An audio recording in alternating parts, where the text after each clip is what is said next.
Hey everybody, Zeal Brothers here once again. Want to talk about the issues with the white church in America. And I'll be doing a video following up on this about the black church, so don't think that I'm unbalanced. I'll be talking about both of them. And I have a unique perspective because I'm in an interracial marriage. I've been involved with white churches and black churches. I've seen it all. And so I wanted to give just 10 problems with the white church, and then I'll follow up with 10 problems with the black church. So the first thing is this: white churches talk around an issue, but not at an issue.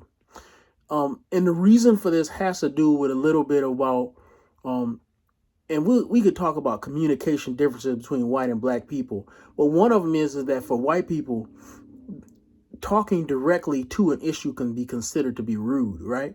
So I was laughing with a pastor because I was talking about there was a situation that went on with a white boss and a black employee. And the white boss was talking to the black employee, and he was getting mad at the black employee, so he was being very direct. But the black employee felt he made a breakthrough because he felt the and the boss was finally being direct enough to respect him. And what they didn't understand was that directness was considered differently in both cultures. For a black person, being direct or getting real or being real, for a lot of black people, that's a sign of respect. I'm being real with you right now. Whereas in the white culture, being direct is rude. And when you address the failings of a superior, you address it in a roundabout way. And for a lot of white people, that's what they do. And it's considered to be skillful to do that. So a lot of white pastors fall into this trap of their own culture where they talk around issues, not to those issues. And those issues oftentimes never get resolved.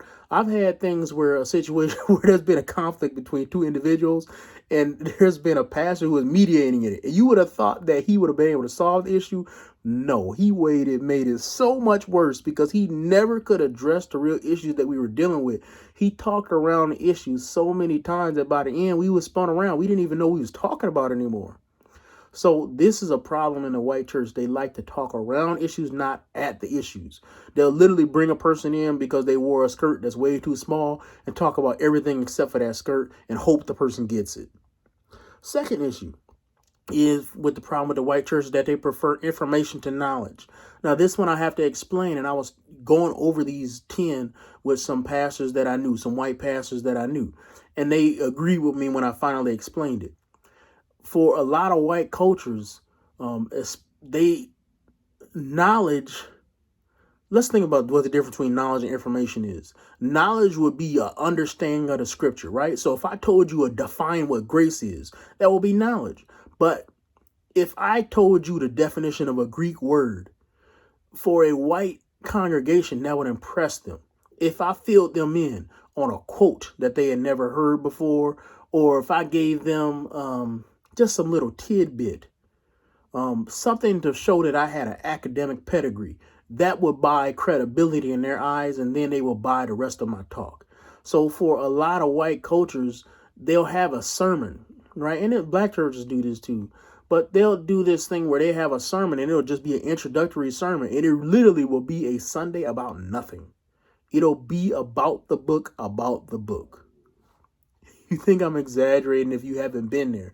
But if you've been there, you'll know that there are a lot of times you'll be like, man, what other Sunday I didn't have to come, because they will spend a whole week on an introduction to a subject, not just getting into the subject and using that to explain to the audience. Now, some people do it for good reasons. They'll be getting into the book of Acts and they'll go over all these maps and all this stuff, and they want to inform the audience. But the problem is that when you talk in that way, you got to realize the information that you're portraying is not inspired. So you may have a very good map of Paul's journeys. It's not inspired. You know what is inspired? Acts chapter 13, Acts 14, Acts 15. That's inspired. So when you spend a Sunday going over stuff that's not inspired, your congregation feel a lack of power and a lack of purpose for a reason. The third problem with the white culture, the white church, and this is related to number 2, is they like to stay away from controversial topics. They will go up to the edge of it and then dance away.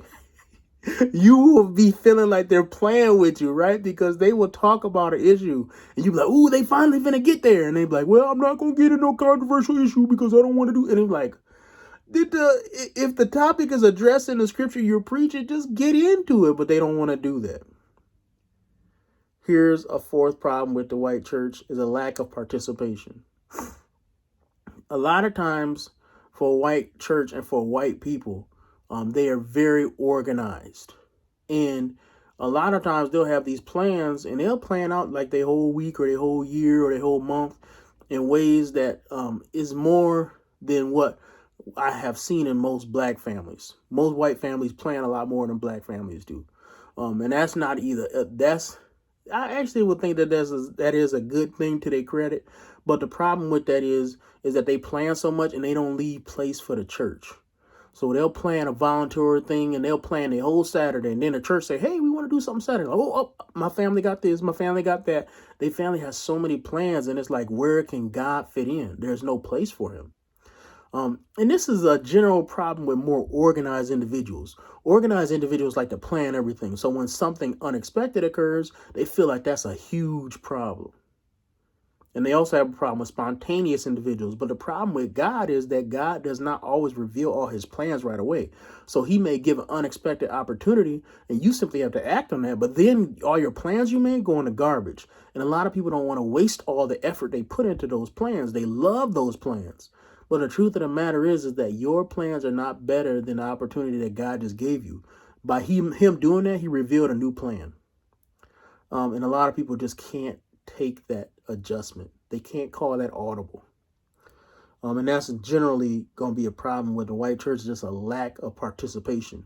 You'll ask for something, you'll bring people, and it's like if they didn't plan it like 5 months in advance, they act like you really are inconveniencing them. Number 5 is a culture, not a heart change. If you are a white person and you are politically conservative, you might think that you're a Christian, even though you're not. And what I mean by this is that if you are somebody who, let's say you listen to talk radio or something like that, a lot of people on there have a lot of respect for Christianity, but they don't let it hit their heart, right? So they have not had a conviction to follow Jesus, but they respect Jesus. It kind of reminds me of Thomas Jefferson. If anybody knows about Thomas Jefferson, he was not what I would consider to be a born again Christian, but he had a lot of respect for the faith. He even had a Bible, but his Bible did not go past anything that led to the resurrection of Jesus. Now, if you don't believe in the resurrection of Jesus, I hate to say it, but you're not going to heaven, right? You're not saved. But he had a lot of respect for Jesus. And when you look at his mind, he was an incredibly gifted man. Now, he had his slavery issues, but we ain't going to talk about the failings of that age. But the point is that Thomas Jefferson was a brilliant man who understood government. He could run a government. He was a great president, a great statesman, but he wasn't a Christian, even though he had a lot of respect for the Bible. And that's a lot of white conservatives. A lot of white conservatives have a lot of respect for the Bible. But if you start talking Bible to them, they kind of like, I don't know. Right? They they don't want to say it's wrong, and they don't think it's wrong. They got a lot of respect for it. They're not personally committed to it. And when you are preaching to that culture, you will have to overcome that problem where a lot of them will think that they're saved simply because they have a lot of respect for the church, even though themselves they are not part of the church. Here's a 6. A lot of times in the white church, you can get political and not radical. And what I mean by that is in the white church, you can address issues and you will address issues in a political way, bigger than you, right? So you'll get in church and everybody talk, and they'll all be talking about these things in a national scope. But they won't be addressing what they can do in an individual scope. And what I mean by that is they'll talk about, let's say they talk about, they get together and they talk about gay marriage. They'll talk about that. But when they talk about it together, they will not talk about how they will address their gay cousin. And so what happens is there's this almost like it takes away the individual responsibility to do anything differently or to react differently. And this is a problem with the white church. The seventh problem is a priority of love over judgment. And this is something that is in the church in general, but this idea that love is more important than judgment. Now, you might say to me, well, Brian, love is more important than judgment. Actually, it's not. And here's the thing. Think about this. For us to understand what God's love is, don't we first have to understand his judgment? And even before that, think of it in this sense. Who, out of all the people in the world, there will be more people who experience God's judgment than would experience his love. Let's put it another way. The default condition of man is to experience God's judgment. So when we talk about love or we talk about salvation, we first got to talk about judgment. Now, there's a lot of preachers out there who are just trying to talk about God's grace or just God's love. And what it does is it becomes a motivational speak, right? And a lot of people can get a lot out of it. But the problem is it doesn't propel a person to holiness. And the reason for that is because when you talk about love, you can fool yourself and think that you're doing good things and God just loves you out of it. You fall into the trap of Romans 6, where you will literally sit there and you'll say to yourself, well, why not sin? Because grace will abound. What's that? What do I mean by that? What I mean is that you can get into a position where you think God is just going to forgive whatever crap you do. And you don't necessarily have to live better.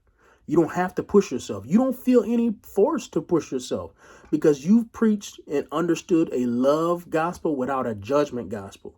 Not realizing that when Romans starts, it starts with the wrath of God. God is angry. That's the state of God. He is angry. And people don't preach this. People don't understand that God is angry with them. God is angry with you. So how can you appease this angry God? The Israelites understood this. Muslims understand this. Lots of people out there in the world, they need to hear that God is angry, but his love is there. But he starts angry.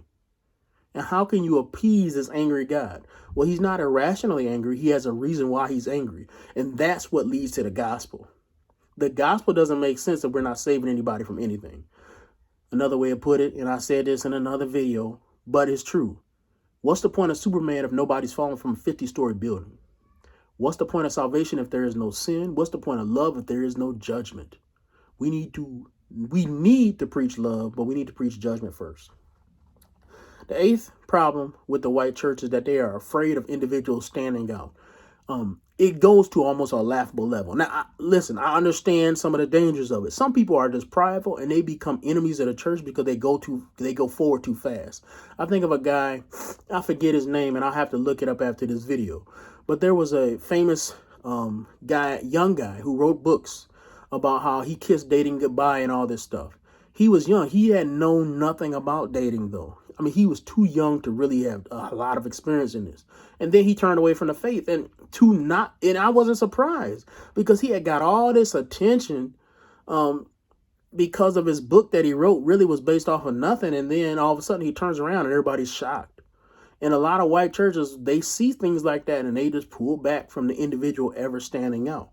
But the problem with that is, and let me just keep explaining the problem first. I've seen a lot of white churches will not have choirs. And if you talk to their pastors why they don't, it's because they're afraid of individuals standing out.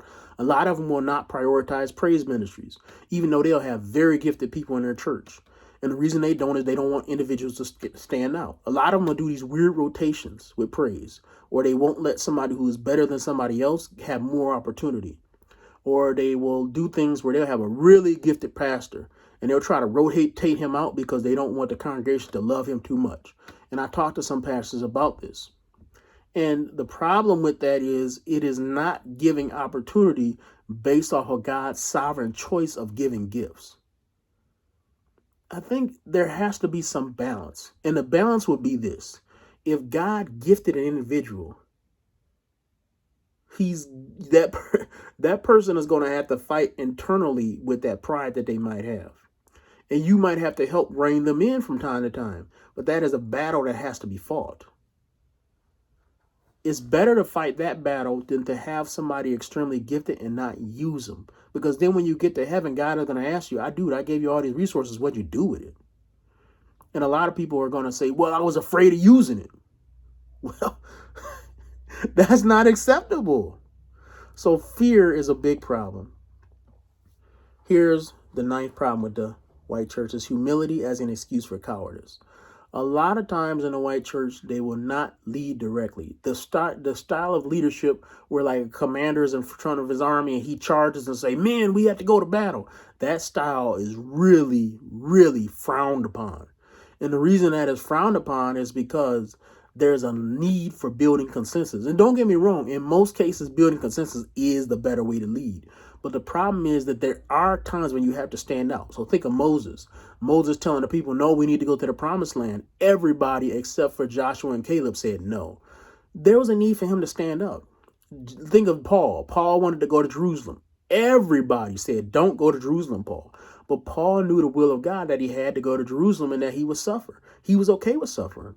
So when you look at leadership, there is a need to stand out. And so there's this idea where people say, well, we need servant leadership. Don't get me wrong. Servant leadership is important, but where's just leadership? What about telling people what to do? What about taking charge? What about taking responsibility, accountability? A lot of times what you'll really have is some leader who is afraid to take accountability for his own decisions. And so he'll push the responsibility onto a committee or some group or somebody else to make a decision instead of him because he doesn't want to fail. And that fear to fail is handicapping a lot of white churches. Here's the last thing. Is that a lot of white churches are afraid to step unless they know the next step. Where do I get this? Our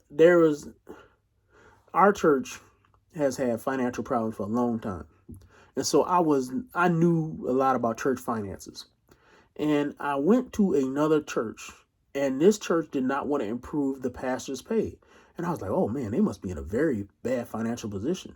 But when I talked to the pastor about their financial position, it was incredible how wealthy they were and how much money they had in the bank. They had so much money that they could literally have paid the pastor's salary for 3 years, and they would have been doing it just off of savings, not based off of new income that they would have received. But they were afraid because they didn't know the church was not growing to the extent that they wanted to grow, and they were afraid they weren't going to be able to sustain it. They knew though, and they acknowledged that the salary they were giving was not sufficient. So they were afraid to take a step that they knew was right because they didn't know if God would sustain them. And that lack of faith is basically kind of tied to some of the points I made earlier where they needed to plan so much. They needed to know everything. Here's the thing, as a Christian, you're going to have to understand, you will never know everything. In fact, if you look at scripture clearly, you'll see it is God's purpose that you not know everything. It is God's purpose that you do not know what comes next. If he wanted you to know what happened next, he would tell it to you. And it's very rare that he does. He told us that his son would come back. Do you know that he didn't reveal a whole lot about when he will come back? So all these people that are making these predictions, they're actually falling prey to an idea that the Bible is meant to force us to know things about the future that we don't know. When in reality, the Bible conceals a lot. Think about in Revelations, the seven thunders. The seven thunders utter something, and then all of a sudden, God said, don't write that down. We all are killing ourselves thinking, dude, I wish I knew what the seven thunders said. It might unlock so much. But why did God conceal that? Because he didn't want us to know. Proverbs says, it's the glory of kings to reveal a matter. It's the glory of God to conceal a matter. There's lots of things that we don't know, and we have to act on faith, knowing that God knows better than we do. And so those are the 10 problems with the white church, and we'll go on to the black church next.